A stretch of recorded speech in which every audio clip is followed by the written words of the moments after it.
Spanyol memenangkan Piala Dunia atas Argentina, meraih bintang kedua di logo mereka. Tapi itu cuma satu dari 9 Piala Dunia yang digelar oleh FIFA, turnamen yang kebanyakan orang bahkan tidak tahu kalau itu ada, padahal ini kompetisi resmi FIFA dan memenangkannya bahkan bisa menambah satu bintang di jersey. Jadi, selain Spanyol, di video ini kita bakal cari tahu siapa juara bertahan dari semua Piala Dunia lainnya, dimulai dari turnamen yang sangat sulit untuk dimenangkan, Piala Dunia Futsal FIFA. Ini adalah turnamen 4 tahunan yang dimainkan di lapangan indoor dengan 5 pemain di setiap tim. Edisi terakhir berlangsung di Uzbekistan pada tahun 2024 di mana Brasil datang sebagai favorit, tapi setelah kalah di 2 edisi sebelumnya, mereka punya sesuatu untuk dibuktikan. Jadi Brasil datang ke babak grup dengan kekuatan penuh, 10-0 atas Kuba, 8-1 lawan Kroasia, dan 9-1 lawan Thailand. Brasil lolos ke babak gugur, mengalahkan Costa Rica 5-0, lalu menaklukkan Maroko 3-1. Kelihatannya seperti jalan yang mudah, sampai babak semifinal melawan Ukraina, di mana Brasil sempat tertinggal lebih dulu, tapi berhasil bangkit dan menang 3-2. Dan yang sudah menunggu mereka di final adalah rival terbesar mereka, Argentina. Tapi tim futsal Argentina tidak punya Messi, jadi Brasil kembali membuktikannya.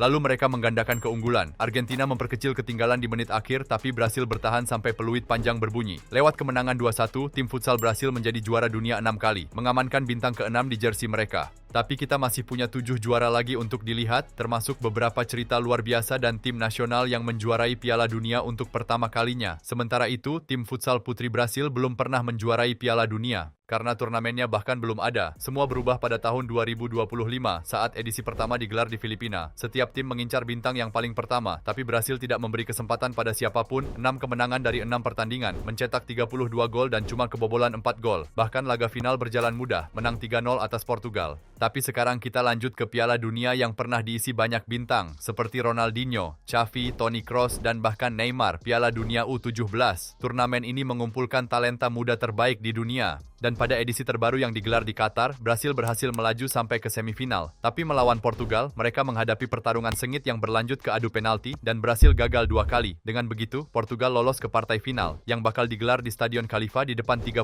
penonton. Dan lawan mereka adalah tim yang benar-benar tidak diunggulkan, Austria. Austria bahkan belum pernah lolos dari babak grup sebelumnya. Tapi kali ini mereka mengalahkan siapapun di jalurnya, Tunisia, Inggris, Jepang, dan juga menaklukkan Italia. Pemimpin mereka adalah pencetak gol terbanyak Johannes Moser, yang mengoleksi 8 gol. Sementara itu, Portugal punya skuad yang lebih kuat, tapi mereka juga belum pernah menjuarai Piala Dunia U17.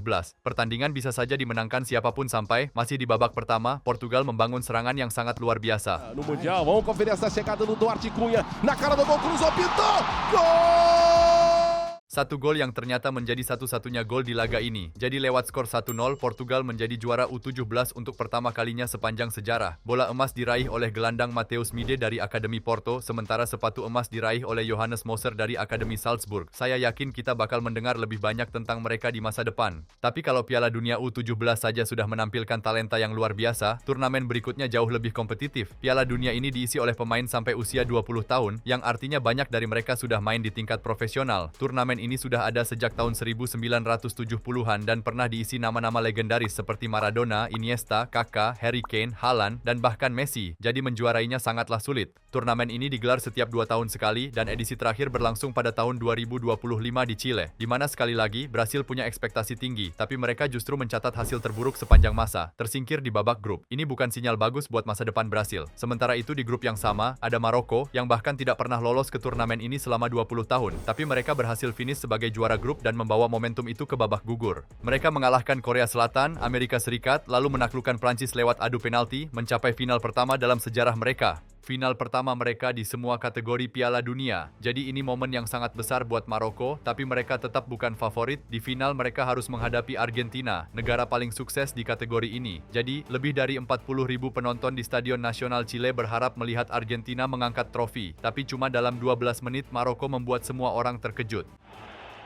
It's going to be Sabiri! Lift off for Morocco! Lalu, masih di babak pertama, pemain nomor 7 Maroko mengirimkan umpan silang ke dalam kotak penalti dan pencetak gol pertama kembali membobol gawang. Setelah itu, Argentina punya beberapa peluang untuk bangkit tapi gagal mencetak gol. Lewat kemenangan 2-0, Maroko menjadi juara dunia untuk pertama kalinya sepanjang sejarah dan pemain yang memberikan umpan untuk gol kedua dinobatkan sebagai pemain terbaik turnamen. Kelihatannya generasi masa depan Maroko ada di tangan yang sangat tepat. Nah, ada Piala Dunia yang tidak terlalu mendapat perhatian, tapi dimenangkan oleh negara yang sangat tidak biasa. Piala Dunia Wanita kelompok kelompok umur, dan negara yang sama menjuarai kategori U17 sekaligus U20. Saat sebagian besar remaja putri menjalani kehidupan mereka dan bahkan mengunggah video di TikTok, para pemain muda Korea Utara berlatih di bawah sistem yang praktis seperti militer, tanpa media sosial, tanpa kontak dengan dunia luar, dan 6 bulan latihan intensif. Korea Utara adalah negara diktatur yang sangat terisolasi yang ingin membuktikan bahwa mereka adalah yang terbaik dalam suatu hal. Tapi bersaing di sepak bola pria bakal sangat sulit. Sebaliknya, mereka menyadari tidak banyak persaingan di sepak bola wanita. Dengan begitu, Korea Utara mulai membangun sistem usia muda mereka dengan tangan besi. Jadi saat tim itu tampil di Piala Dunia U17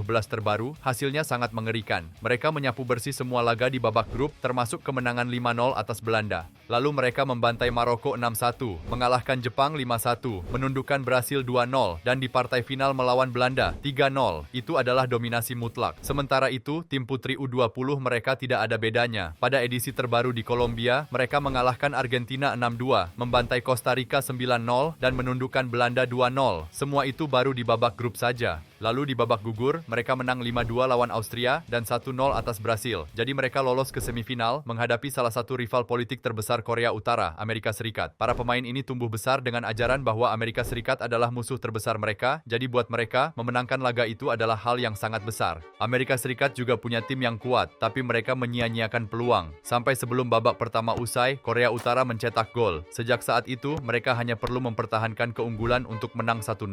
Tapi ini belum berakhir. Setelah mengalahkan negara musuh, mereka akan menghadapi negara lainnya, Jepang. Bagi rezim diktatur, ini adalah cerita propaganda yang sempurna, kesempatan untuk mengalahkan dua rival ideologi terbesar di minggu yang sama. Dan bagi para pemain, pulang ke Korea Utara membawa trofi itu bisa mengubah hidup keluarga mereka selamanya. Itu benar-benar pertandingan terbesar dalam hidup mereka. Jadi di partai final, yang dimainkan di Stadion El Campín Kolombia di depan lebih dari 30.000 penonton, Korea Utara langsung tampil menekan. Sasaki goes for goal and scores!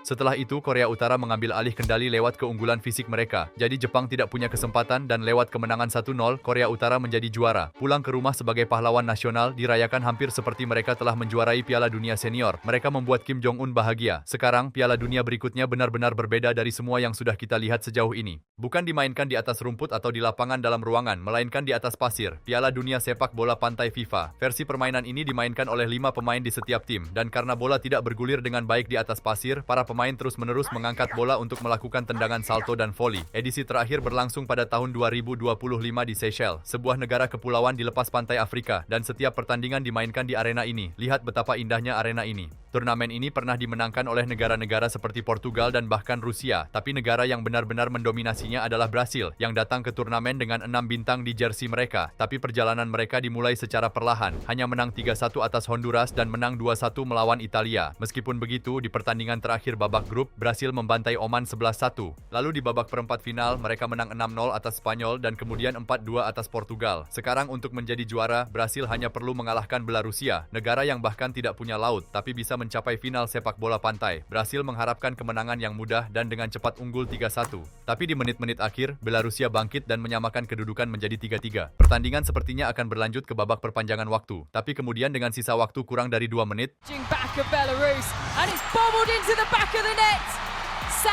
bahkan, tonjolan di pasir membuat bola melambung melewati kiper. Dengan begitu, Brasil menang 4-3, menjadi juara Piala Dunia Sepak Bola Pantai untuk ke-7 kalinya, menambahkan 1 bintang lagi di jersey mereka. Brasil hampir kehabisan ruang untuk semua bintang itu. Tapi kalau sepak bola pantai tidak ditonton oleh terlalu banyak orang, turnamen berikutnya berhasil mencapai audiens lebih dari 2 miliar penonton di seluruh dunia. Piala Dunia Wanita FIFA. Edisi terbaru diadakan di Australia dan Selandia Baru pada tahun 2023, dengan total hadiah mencapai 110 juta dolar. Lalu negara tuan rumah Australia berhasil melangkah sampai ke babak semifinal, tapi kalah 3-1 dari Inggris, yang mengamankan 1 tempat di partai puncak. Di sisi lain bagian pertandingan, Spanyol mengalahkan Swedia, menciptakan partai final antara dua negara yang belum pernah menjuarai Piala Dunia ini. Jadi kedua tim memasuki lapangan di Stadium Australia di depan 75.000 penonton dan menyajikan pertandingan yang luar biasa. Inggris mengenai mistar gawang di awal laga, sementara Spanyol menyia-nyiakan beberapa peluang emas. Lalu, pada menit ke-29, Spanyol merebut kembali bola di lini tengah dan bola jatuh ke kaki kapten mereka.